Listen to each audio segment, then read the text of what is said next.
எழுந்திருக்க.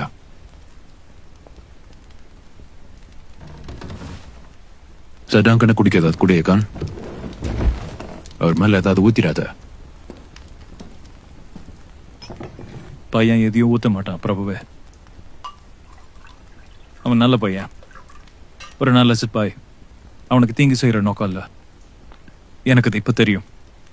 தீங்கு செய்யணும் நோக்கம் இல்லைனாலும் நடக்கிறதுக்கு வாய்ப்பு இருக்கு. ஏகான் என்கிட்ட வந்திருக்கணும். அந்த பொம்மைக்காரங்க கிட்ட அவங்க அண்ணன் என்ன செய்யறான்னு நேரம் ரொம்ப குறைவா இருந்தது பார்த்தோம். மாமா. உங்ககிட்ட ஓடி வந்தான் சடாங்கன். அதுல எந்த தெய்வம் இல்ல. சார் டங்கன் அவனை கொன்னு இருக்கணும். ஏரியான் உன்னோட அண்ணன். நம்ம சகோதரர்களை நம்ம நேசிக்கணும்னு செப்டாங்கல் சொல்றாங்க.